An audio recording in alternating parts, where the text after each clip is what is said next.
Bonjour à tous et bienvenue au Baratéo pour ce premier tuto avec un aérographe. Donc pour commencer, on va voir le matériel. Donc du coup là je suis devant mon compresseur.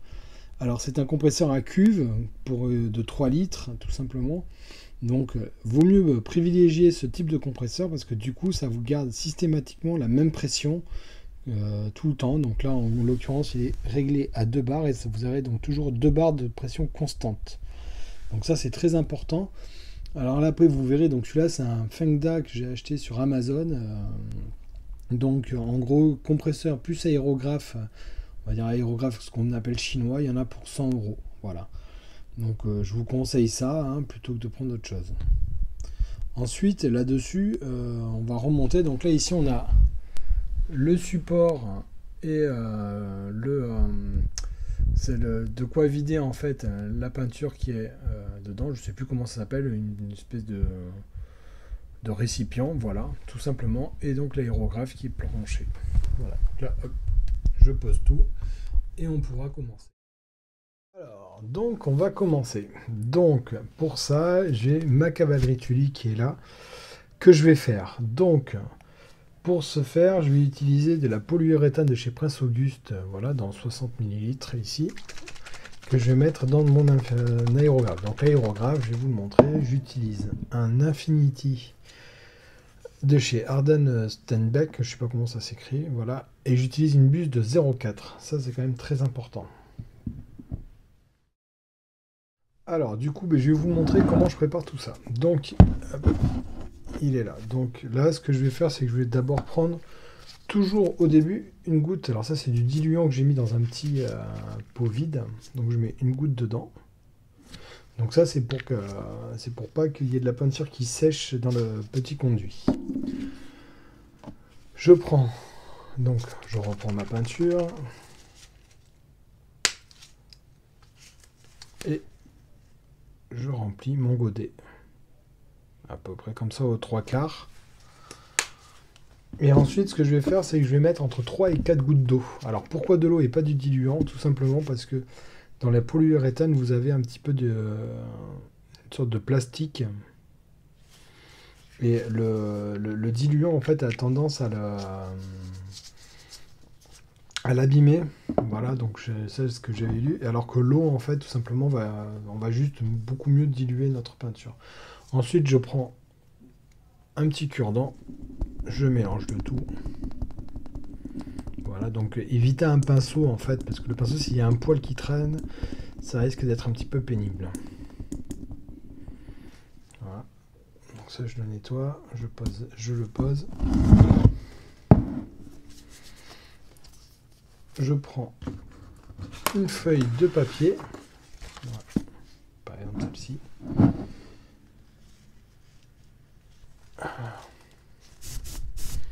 Et je regarde si ça me fonctionne bien. Tout va bien. Donc, dans un premier temps, je vais faire l'étendard avec vous. Donc, au niveau de la gâchette, quand vous appuyez, vous avez l'air qui part. Donc vous appuyez en version verticale. Quand vous allez aller vers l'intérieur, comme ça en fait, vous allez en fait actionner la peinture. Donc au début, voilà, si je le fais ici, il faut un petit peu, j'appuie et là je vais vers moi et la peinture arrive. Donc au début, vous pouvez juste un petit peu vous entraîner à envoyer de la peinture. Ce qu'il faut juste penser, c'est que quand on va faire une sous-couche à l'aéro, il faut toujours en fait que là vous allez voir la couleur arrive progressivement. Il ne faut pas que vous ayez un gros jet de peinture qui arrive. Donc là je prends ma figurine, et là j'y vais. Et je fais des petits mouvements comme ceci.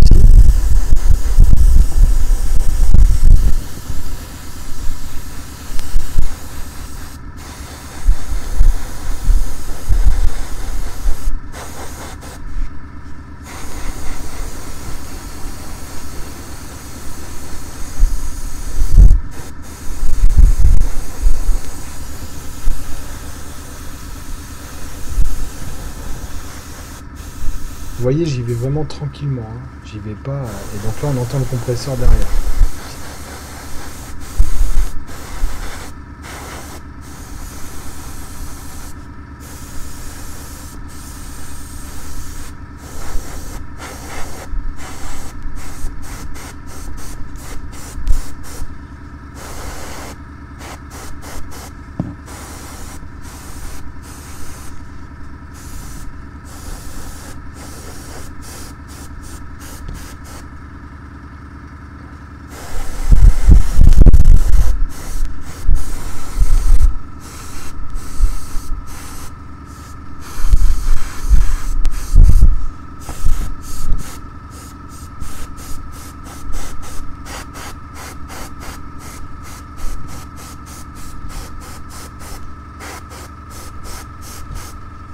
Alors, ce que tu peux faire aussi, c'est une fois que tu l'as, voilà, t'as pris une première couche comme ça, tu prends un pinceau et tu enlèves ici avec les poils toute la peinture qui a pu s'accumuler sur la pointe, sur l'aiguille. Voilà. Ça, c'est petite astuce et surtout ça évite que ça bouge ta buse. Voilà. Alors, je vais faire le socle.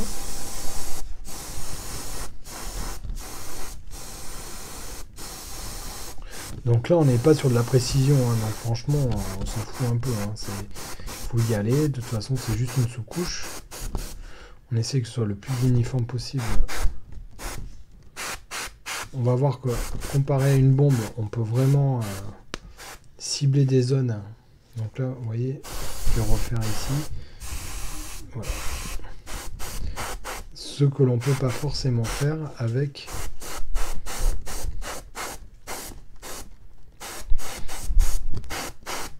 une bombe.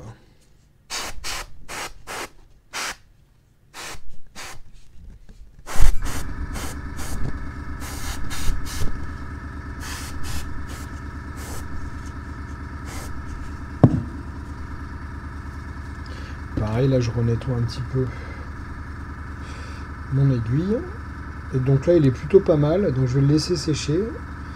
Et je vais faire tous les autres hors caméra. Alors, les voilà terminés. Donc là, ils sont tous bien noirs. Voilà, il y a tout ce qu'il faut. Donc l'avantage aussi, c'est quand même de l'aéro, c'est que tu peux passer vraiment partout.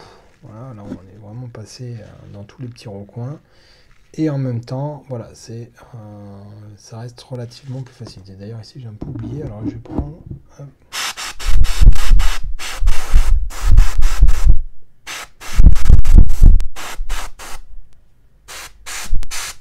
Voilà, bon, bref. De toute façon, après, on va repasser une autre couche. Donc, après... Donc, ensuite, ce qu'on fait, c'est que il faut... Voilà. Donc là, une fois qu'on a mis le noir, hop, il faut le nettoyer. Donc là, j'enlève tout. Ce que je fais, moi, souvent, c'est que je passe un bon coup de papier là. Et ensuite, donc là, j'ai une mixture que je fais qui est 50-50 de lave-glace bagnole et d'eau déminéralisée. Et je vais vider mon godet comme ça pour enlever le plus possible, voilà, le résidu de peinture qu'il pourrait y avoir dans l'aérographe.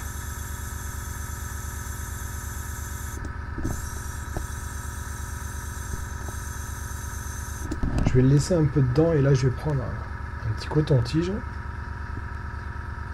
Et donc je vais nettoyer le godet. Bah, j'hésite pas à y aller dedans. Et là vous allez voir, dedans il y a plein de petits bouts. C'est vraiment... Et j'enlève. Je refais un godet de ma mixture.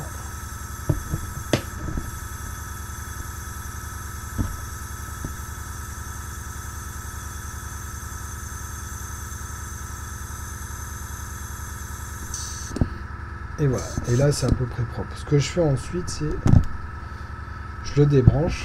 Donc là j'ai une attache rapide. Et je vais ouvrir la buse. Je vais l'enlever. Et je vais nettoyer un petit peu au niveau de l'aiguille avec un petit bout comme ceci. Je vais regarder. Je souffle dedans si c'est pas trop bouché. Je remets le tout dedans. Alors en fonction du type d'aérographe que vous avez, ça peut être plus ou moins pénible, hein, cette affaire. Et je referme. Alors pour mon zénithal, du coup, je vais utiliser dans la première couleur, je vais utiliser du Dead Flesh de chez Valero Game Air. Alors là, du coup, je prends... Où c'est que j'ai mis? Donc toujours, je mets une goutte de diluant Valero. Et ensuite, voilà. Donc là, j'ai pris... Là, j'ai mis que 2 gus, hein, parce que de toute façon, pour que ce soit un petit peu différent aussi au niveau de la contraste, je vais faire les 2 autres avec une autre couleur. Et là, donc, moi, ce que je fais, c'est... En gros, c'est 1 pour 10. Donc, j'y vais. 5, 6.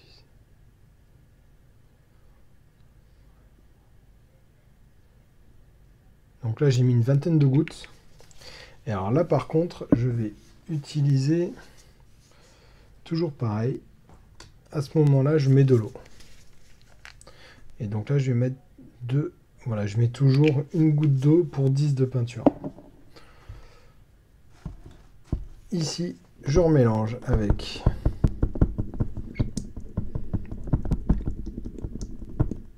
mon petit cure-dent. Je regarde sur ma feuille de peinture si j'en ai pas mis partout, si ça marche bien.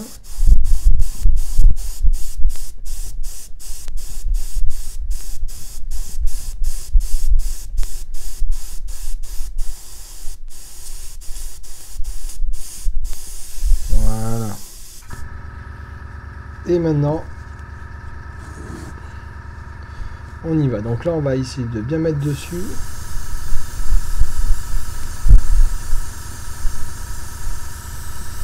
Et donc on essaye de le faire avec un angle à peu près à 45-90 degrés, on va dire, en fonction de comment ce qu'on va faire.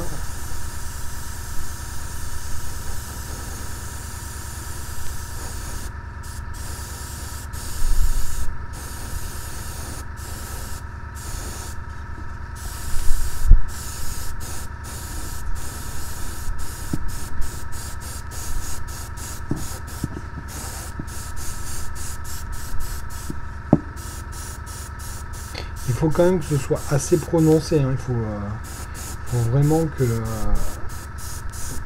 il y ait vraiment que les zones les plus basses soient noires.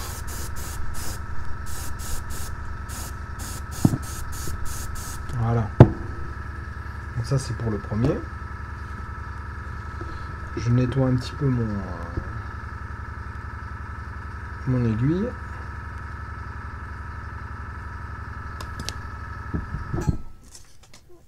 J'enlève mon gus. Je vais faire le second.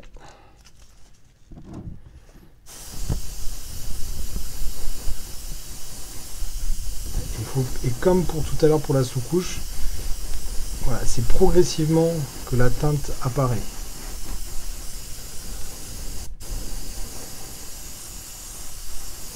Et pas d'un coup.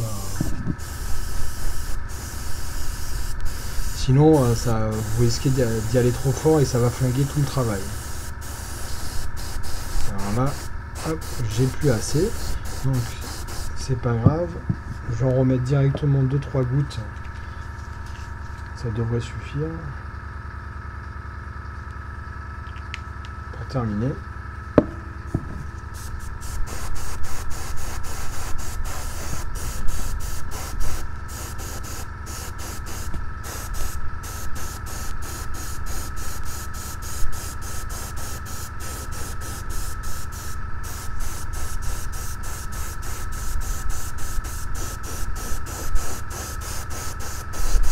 Et on va faire, donc maintenant on va faire la même opération que tout à l'heure de nettoyage. Alors ben, du coup, voilà, donc là il est sec. Là on voit dessous les zones sombres. Et donc il faut pas, il faut vraiment y aller hein, quand même dessus, il faut pas laisser, il faut pas non plus que ce soit, vous voyez dans les ombres, il faut pas non plus que ce soit trop noir, parce que si c'est trop noir en fait la contraste on va pas voir la couleur. Parce qu'il faut quand même que ce soit quand même assez clair. Voilà, donc là on voit bien. Ici vous voyez c'est encore un petit peu foncé. Bon de toute façon ici son casque il sera en métal donc c'est pas très grave. Ici on voit que c'est un petit peu plus. Ici on voit voilà, un petit peu les zones d'ombre.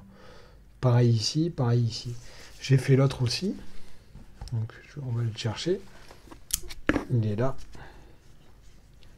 Pareil, on voit bien les zones d'ombre ici. Voilà. Et donc, pour les suivants, ce que je fais, c'est que j'utilise... Donc on va faire exactement pareil. Je vais vous faire les deux, hein, comme ça c'est parti. Et donc là, on va utiliser du Bone White de chez Valero Game Air, pareil. Alors, donc ça, tout ça, c'est fait à l'aéro. Donc l'avantage, c'est que c'est plus fin, c'est qu'on peut mieux contrôler notre sous-couche et tout ce qui s'ensuit à l'intérieur. Par contre, si vous le faites à la bombe, moi je vais quand même vous conseiller d'utiliser les bombes Games Workshop. Voilà. Là par exemple pour la Bone White, vous mettez du noir et ensuite vous mettez du Westbone de chez Games Workshop. Pareil pour la Nécrotique Flèche, soit vous mettez du Grey Seer ou une autre blanche. Mais vraiment, parce que les autres marques sont quand même assez... sont très épaisses comparé. La Games, elle a vraiment cet avantage, c'est qu'elle est vraiment très fine.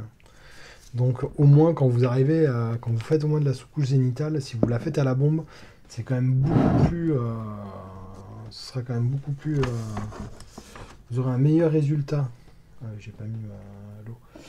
Vous aurez quand même un meilleur résultat avec la Games que si vous utilisez de l'Army Painter qui est quand même beaucoup plus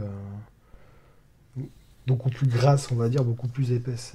Donc moi, voilà, si j'ai vraiment un conseil à vous donner, si vous le faites à la bombe, vous le faites avec des Games Workshop. Je sais qu'elles sont plus chères, mais au moins le résultat sera correct. Alors, même combat avec l'autre couleur. Donc là, je vais voir si ça marche. Ok, c'est bon. Et c'est parti.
Ma cabine maison qui s'échappe.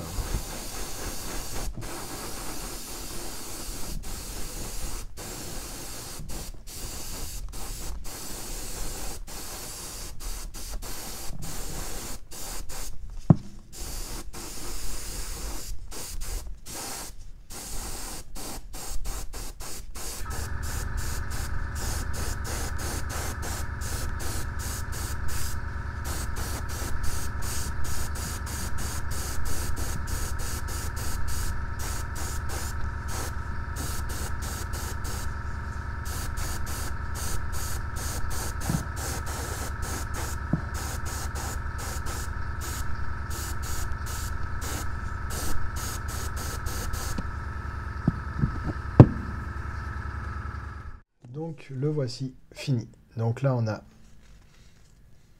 voilà, ici on voit que c'est un peu plus foncé. C'est pas forcément beaucoup prononcé si on regarde bien. Donc quand il sera comme ça ici, normalement au niveau de la lumière, ce sera plus foncé ici. On a à peu près les mêmes choses ici. Dessous ici c'est un peu plus foncé. Pareil ici. Voilà, au niveau de votre lumière. Donc du coup, voilà. Et du coup dessous c'est noir. Donc l'avantage, c'est-à-dire que les zones que vous ne pouvez pas atteindre vont rester noires. Ça c'est fait pour ça. Et en même temps, mais vous pourrez peindre toutes les autres et ça vous fera en même temps, en plus de votre contraste, ça va en même temps accentuer l'ombrage quand vous allez le faire. Donc si on prend avec par exemple celui qui a été fait au nécrotique flèche, voilà, on a deux couleurs différentes. Et donc du coup ça vous fera, même si vous utilisez les mêmes couleurs sur le champ de bataille, le fait d'avoir deux couleurs différentes fait qu'en fait ça va, il y aura une légère différence au niveau, vu que vos deux sous-couches sont différentes, ça va, tout ça, ça va jouer vraiment au niveau de l'œil. Ce sera pas flagrant, mais par contre, sur la vision, ça va rester beaucoup plus sympathique que si c'était la même sous-couche dessous. Moi, c'est mon avis. Hein. Alors, ensuite, ce qu'on peut faire, c'est là, voilà, c'est là, on va faire un petit truc, donc,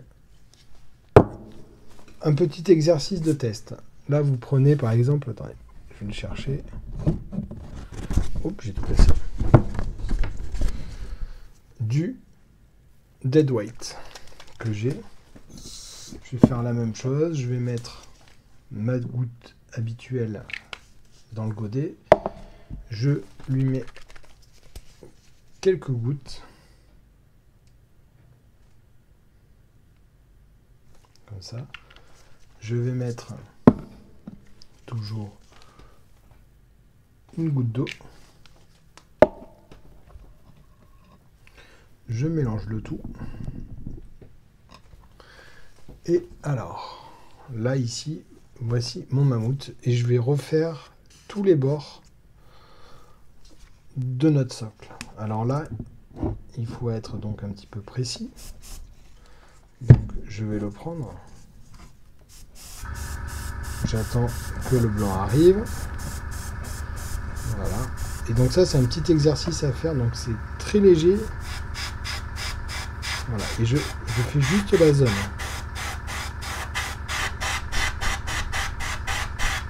Donc ça, vous pouvez le faire sur tous vos socles, en fait, au début en entraînement, à faire légèrement sur une zone, sans que ça déborde.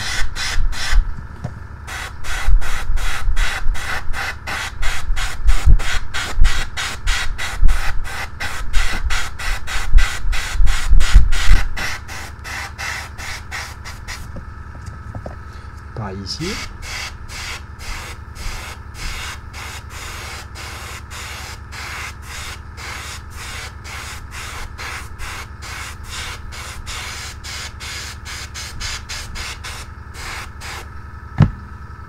De ce côté.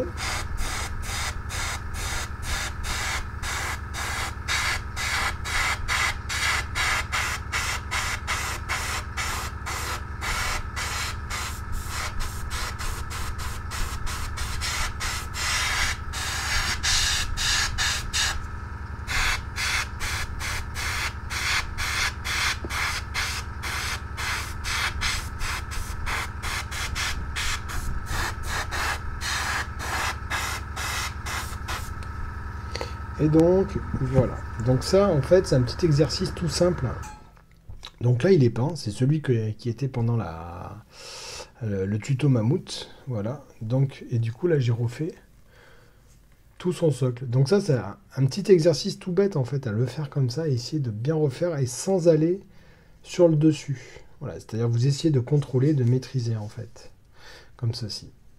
Donc voilà, j'espère que ça vous a plu. Donc ça, c'est pour cette première partie, comment faire la sous-couche zénitale à l'aérographe et en même temps, comment faire peindre les cavaleries Tully à la contraste. Donc la suite au prochain épisode. À bientôt, ciao.